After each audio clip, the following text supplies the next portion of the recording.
Story 1. This happened to me about 2 years ago. I used to be a service manager at one of the biggest locations of a popular Mexican grill. I won't say which, but guac was $1.95 extra, and we were required to ask everyone if they were okay paying that price. One Sunday morning, our second busiest shift of the week, 2 of my line people called out, so we were struggling to get all of our prep done before opening at 11. We are just wrapping up when Karen comes in 10 minutes before opening through the side door marked employees only, with 15 preteen girls in tow. My cook recognizes her as she regularly comes in during the dinner shift and is extremely abusive and cruel to all the Latino workers. Karen tells me they can order whatever they want, throws her credit card at me, and goes to sit down at a table and doodle on her phone. Now I can't ring up her order without her standing there because of the company rules, and I am 30 weeks pregnant and just want to take my break. I prego waddled over to Karen's table to try and inform her of that when she literally flicks her hand at me to dismiss me. Not only have I been at the store since 7 and done 2 different people's jobs on top of my own, I have my son's head grinding against my pelvic bones and kicking me like crazy. I am in no mood. When I try to tell her again, she looks at me with what I can only describe as seething contempt and says, "What part of them can get whatever they want did you not understand? I don't care what you charge me as long as I get a receipt. Don't interrupt me again or I'll get you fired." Now I never cry, but that almost got me. Motherhood is awesome, but pregnancy sucks. I finally managed to pick my jaw off the ground and stammer, "All right, ma'am, I'll ring up whatever they want and bring you a receipt." The girls were really nice, and most of them ordered double meat, and they all got bottled water and chips and guac. Every last one. My cashier and I are just vibrating with glee as we ring them up and watch the bill climb to like $250. I brought the bill to Karen and was pretty excited when she didn't immediately check it. I made my own food and told the cook to come get me when the show starts. I'm halfway done eating when I see him waving to the camera, howling with laughter, so I head up. Karen is foaming at the mouth, screaming for the manager, and when she sees that manager is me, she literally grinds her teeth and slaps her receipt on the table. She manages to choke out the word refund. The girls have all pretty much finished their food, so I inform her that I won't be doing that because I would lose my job for giving away that much critical inventory meat, guac, cheese for free. Then I gently remind her that she told me twice that they could get anything as long as she got a receipt. She just keeps demanding a refund and calling me stupid. At this point, her screaming is holding up the very long line and customers are shouting at her to just leave. That's when she pushed me, really hard. My cashier caught me so I didn't fall down, but 2 of our regulars, who are police, saw it and immediately cuffed her.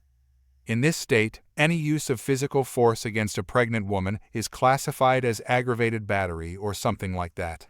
I felt bad for the kids and I was fine, so I kept telling them I didn't want to press charges, but they said that at that point it didn't matter because the woman had done it in front of on-duty officers, so she was getting arrested.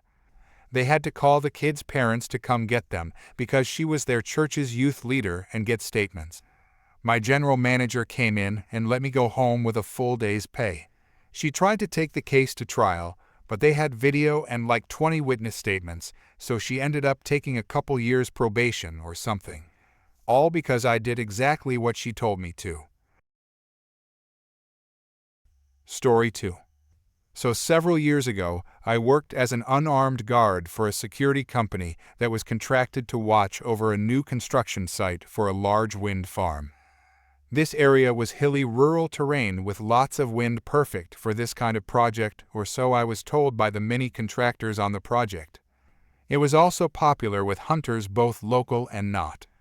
The possibility of bullet holes in equipment being the primary concern, followed by a long distance by theft. The property had an old dirt road running through it that had been previously open to anyone wanting to use it. This part becomes more important later. I had been working on this site since they broke ground on construction and never had any issues until a roll of copper wire was stolen. Our company had assumed that anyone trying to do anything on the site would use the heavily improved road through the site. They were proven wrong when that spool went out the back road. The only other access road that met up behind the property was nearly impassable for anything but four-wheel drive trucks, so it had been considered unimportant beforehand. Needless to say, we moved to 2 guards minimum overnight, one at the main entrance and one patrolling the site. The other change was that the company who owned the project decided to require every person entering the site to have a badge identifying them. Due to the popularity with hunters, it created some issues due to this road now being the smoothest and quickest way to the backside of the property. The hunters would come and go, but the people who owned cabins behind the property were more regularly seen throughout the year. It was one of these owners that became the biggest problem. He was proud to flaunt the office he had previously held and adamant that he had an easement to drive through this property to get to his. It may be different in other areas, but here an easement, ability to drive through someone else's property, is given if there is no alternative route available. With there being a road that led out to the public roads from the back of the property we were guarding, this was the case here. The company we were contracted with was actually pretty reasonable with allowing access. No money involved and just some personal information identification. For this particular individual, that was good enough. He made a routine of speeding past the guards and refusing to stop. So a gate was installed and kept shut short of the construction crews starting and ending shifts. One of the other guards let us know that he was trying to get a ticket or get arrested so he could take the owner to court. My luck would have it that he chose one of my shifts to try to run the gate. This shift being a midday on a Sunday with a crew having come in for overtime to fix something in one of the nacelles, the large box behind the blades, that had been flagged during testing and couldn't wait for repair. Honestly, not too sure what was going on with that end. With all of that in mind, this gentleman drives up and starts yelling about accessing his property. We have his picture, so I already knew who he was. I pretended to not hear him clearly, giving me enough time to start using the gate in front of him. This is not a fancy electric gate. It's a steel cattle gate that you have to walk open and closed.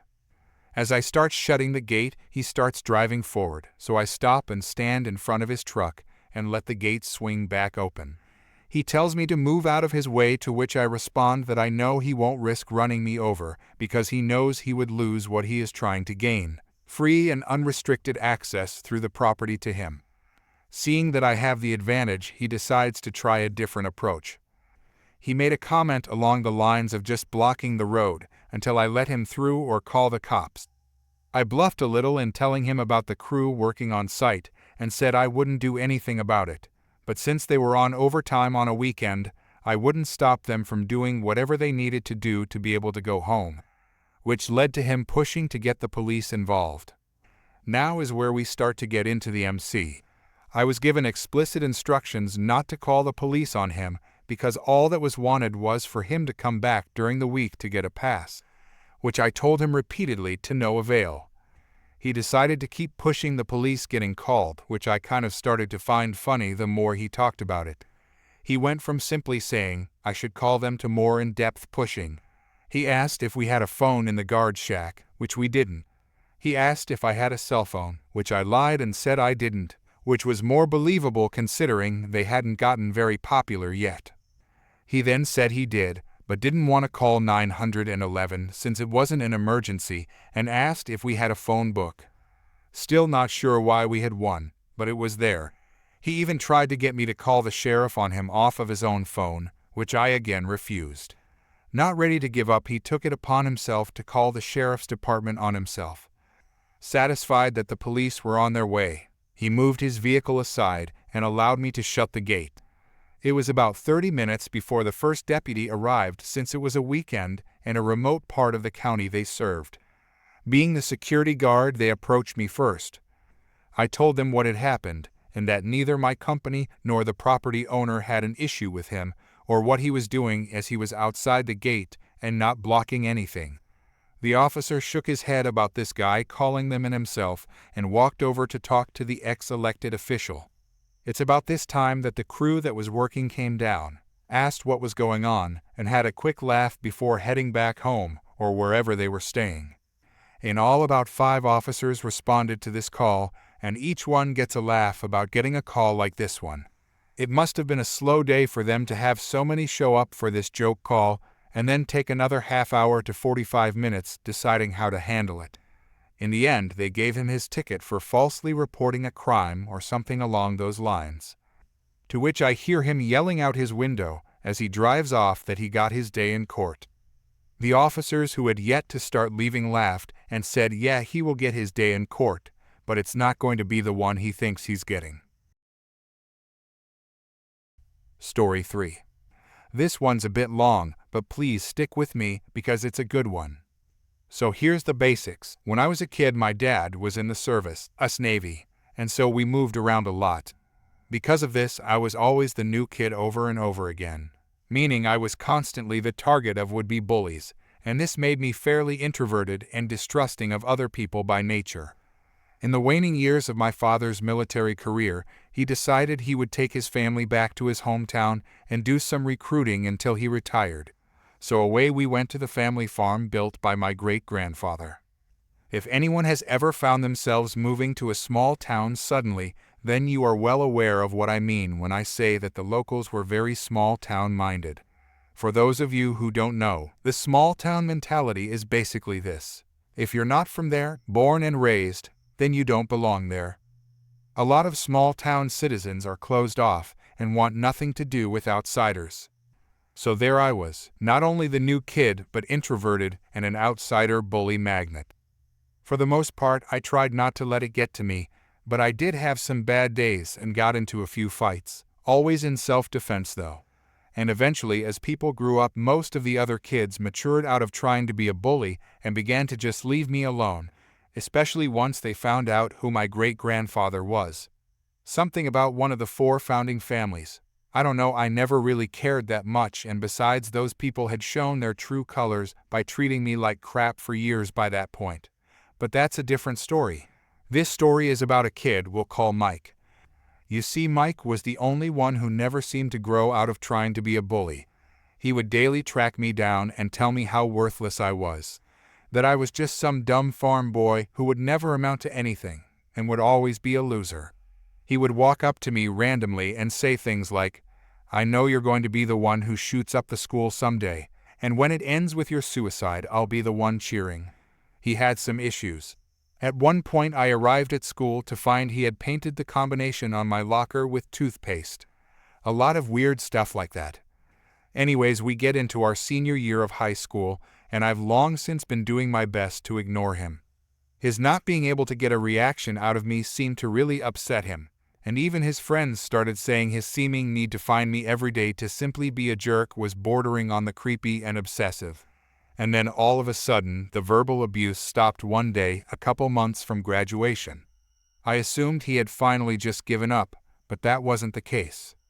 A couple weeks later, I walked to the end of our long driveway to catch the bus and found that our mailbox had been run over. I didn't think anything of it at the time other than that it must have been some drunk. I get home later that afternoon, take some photos of the damage just in case, and then fix the mailbox, a new wooden post buried onto the ground.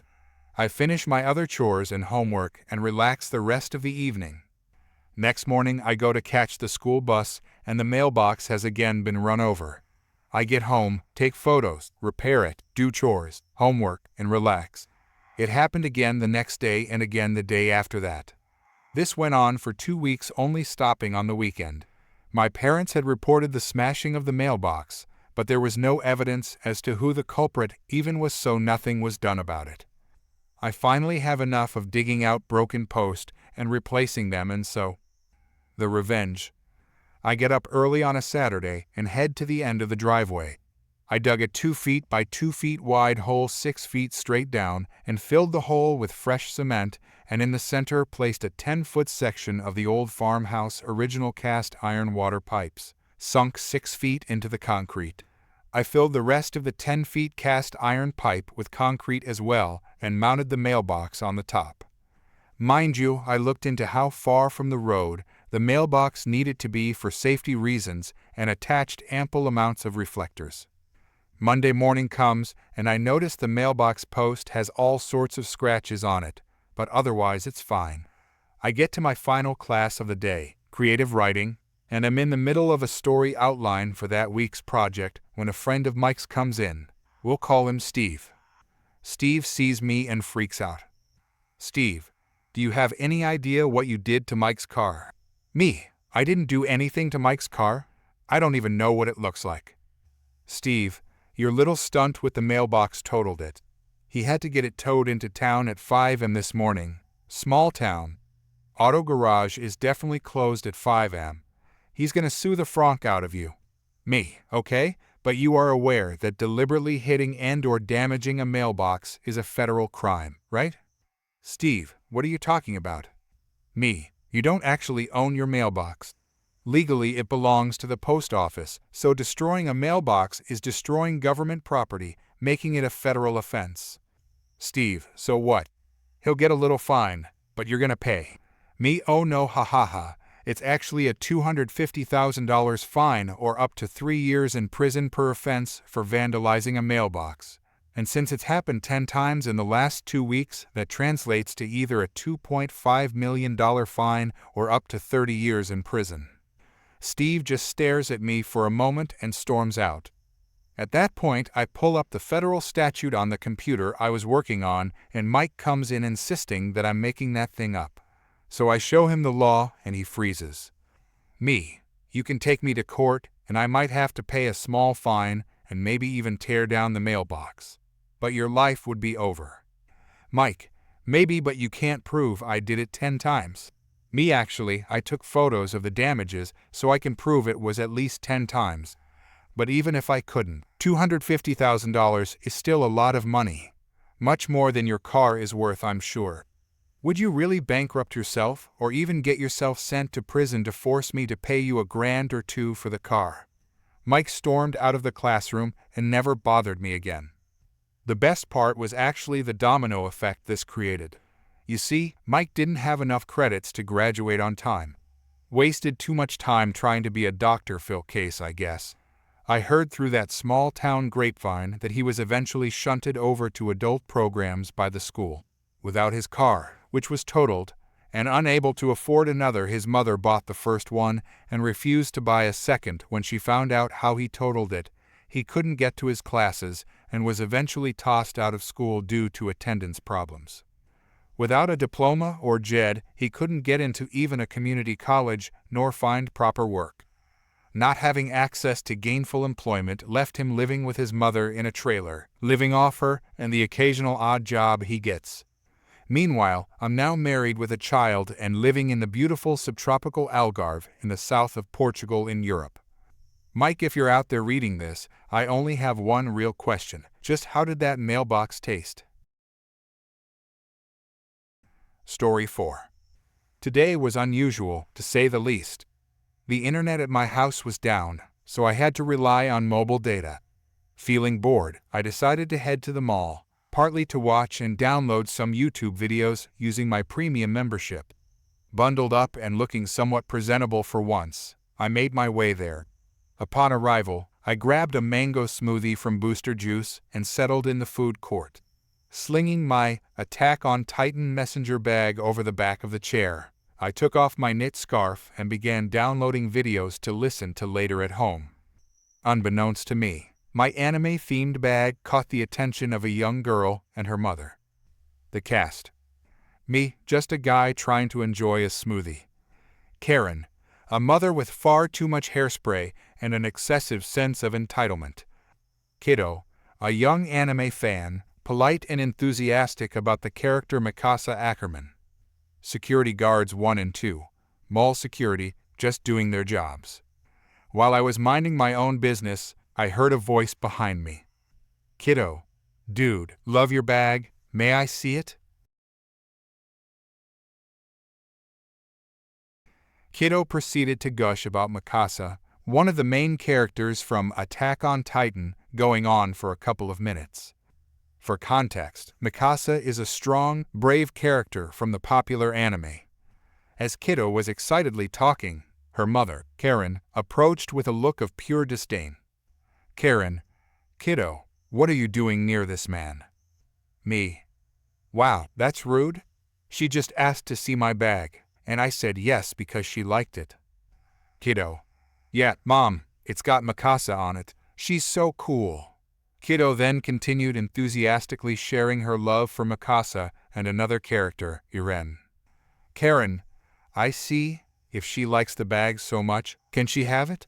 It's strange for a grown man to have something like this. Honestly, it's creepy. Me. Wow, that's rude again? And no, she can't have it.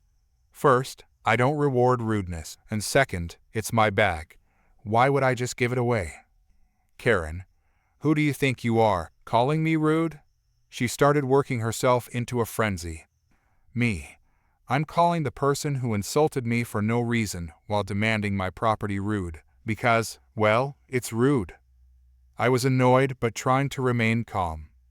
Karen, it's true, though. It's weird and childish. Me. Well, with that, I'm done here. I hope your day is as lovely as your attitude. I stood up, reached for my bag, and prepared to leave. Kiddo, who had been excited moments ago, now looked mortified. As I turned to leave, Karen snatched my bag off the chair and attempted to run. While I'm not particularly athletic, adrenaline kicked in, and I sprinted after her. I tackled her to the ground, furious that she had just stolen my bag containing my wallet and other personal items. As I struggled to retrieve my bag, yelling for her to let go, security arrived and pulled me off of her. Karen immediately began playing the victim. Karen, this man tried to steal my daughter's bag. Arrest him now. Me. She's lying. That's my bag. She stole it when I refused to give it to her. Security 1. Sir, relax. We'll sort this out. Were there any witnesses? Me. My wallet is in there? Forget witnesses, she took my stuff. I was furious but started calming down as the situation seemed to come under control. Security 2. Ma'am, hand over the bag so we can sort this out. Karen's face turned pale. No, arrest him. He's lying. It's my daughter's bag. Security 2. Ma'am, we can easily confirm the truth by checking the bag or reviewing security footage. It's your choice.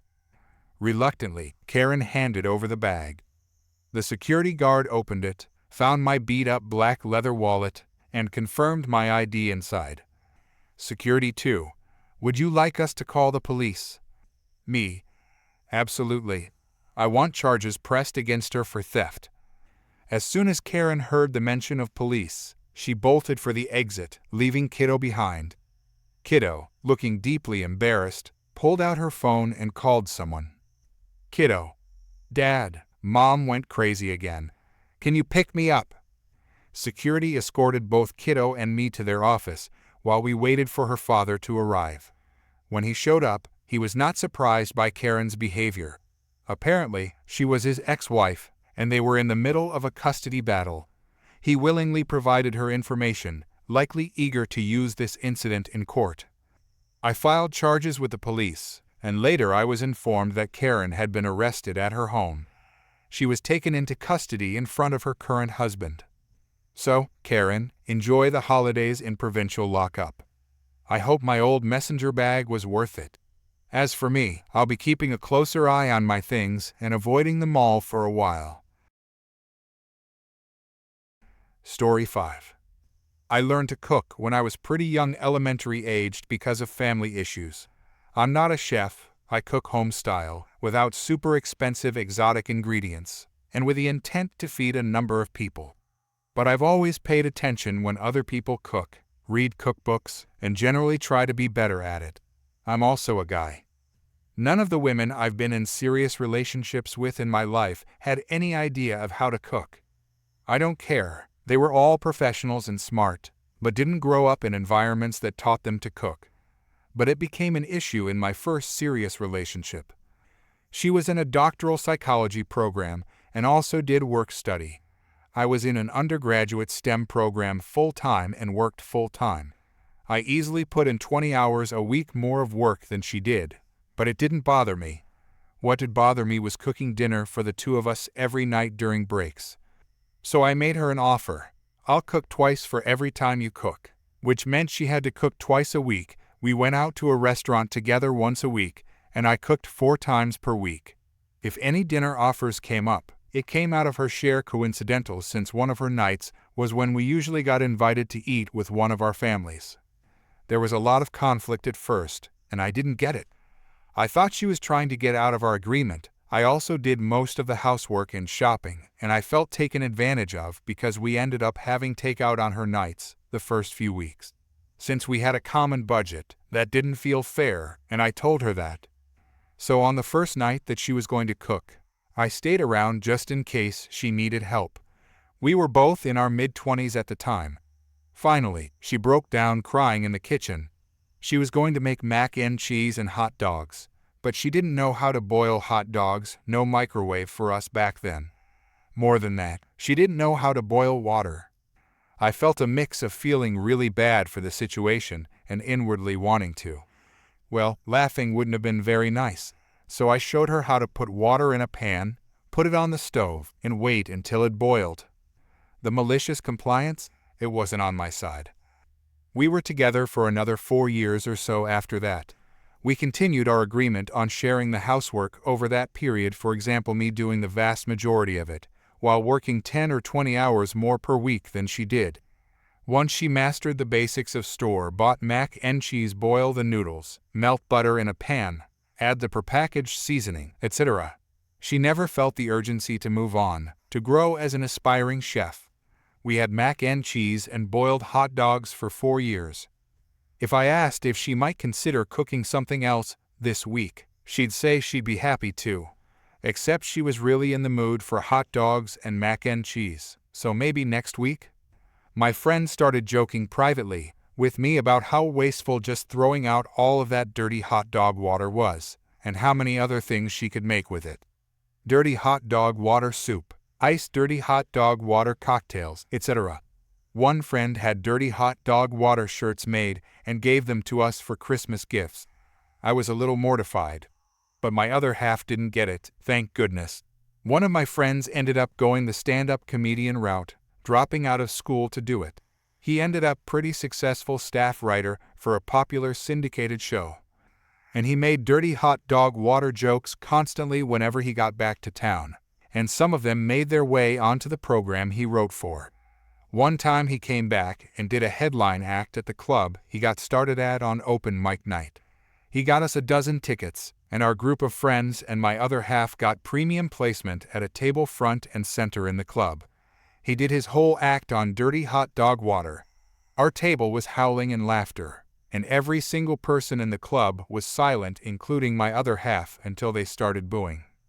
Ironically, later in life, I discovered what we were really wasting was the pasta water. I've always just thrown it out after cooking noodles. But really, use it anywhere you need water in a recipe, and it makes sense, especially homemade spaghetti sauce. Story 6.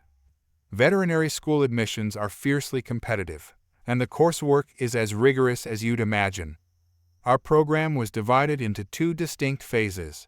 The first 2 years were classroom-based, packed with lectures and exams, while the last 2 years were clinically focused, requiring hands-on application of everything we'd learned. Most of the early evaluation methods relied on traditional testing formats like multiple choice, matching, and essay exams, often taken in the auditorium where students were spaced apart. Despite this, cheating was still possible if someone strategically sat behind another student. It took me nearly 2 years to realize that a classmate and former friend of mine was not just lazy but a manipulative cheater who had no business being in vet school. I met her on the first day of school, and we quickly became close.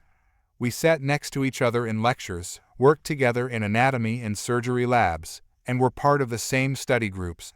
Like most of our classmates, I worked hard to make good grades and, more importantly, to actually learn the material. She, on the other hand, spent lectures napping or goofing off during labs. I initially assumed she must study diligently at home to keep up. My suspicions started when she skipped studying the weekend before finals to visit her boyfriend. Despite this, she somehow managed to score the exact same grade as the student sitting directly in front of her during our comprehensive medicine exam. This struck me as odd, especially since it was clear she had a shallow understanding of the material compared to the rest of us. At one point, she had given me her school account login to check her grades for her, so I decided to investigate. What I found confirmed my suspicions. She consistently failed any test that wasn't held in the auditorium. Her GPA was steadily declining, and it became clear she wasn't putting in the effort to truly learn. When we transitioned into clinics, her behavior took a turn for the worse. She latched onto me and constantly wanted to discuss cases we were assigned, but I quickly realized her ulterior motive. She was parroting my thoughts and ideas in her reports, passing them off as her own to impress the clinicians. When I wasn't around, she'd do the same thing with other students in our rotation group. It didn't take long for the rest of us to catch on. We collectively decided to shut her out of any discussions and brainstorming sessions. When she asked for our thoughts on her cases, all she got in return were shrugs or vague responses like, "I don't know. That one sounds tough. Good luck figuring it out." Sometimes, I even threw out intentionally incorrect ideas, which she never bothered to verify or research. Watching her struggle without any support was bittersweet justice. Her lack of knowledge across every subject, anatomy, physiology, pharmacology, toxicology, and the rest, became glaringly obvious. Clinicians routinely tore her apart during rounds, exposing her incompetence. To avoid scrutiny, she started dodging cases, but her poor evaluations reflected her inability to perform. I kept tabs on her academic progress through her account and saw that she was barely scraping by. Her dishonesty extended far beyond academics. She was an insufferable braggart and compulsive liar. For instance, she told the admissions committee she had cancer when they questioned her declining grades during her undergraduate years. She later admitted to me that she had played the cancer card to get into vet school. In reality, she'd had precancerous cells frozen off her cervix with no further complications. Yet, she went around school claiming to be a cancer survivor. Despite her antics and lack of merit, she managed to graduate, though it took her a while to pass the licensing boards. Knowing her track record, I genuinely feel sorry for her future clients and their animals. Looking back, her story serves as a cautionary tale about cutting corners and the consequences of dishonesty. Veterinary medicine is a demanding field that requires both skill and integrity, qualities she sorely lacked.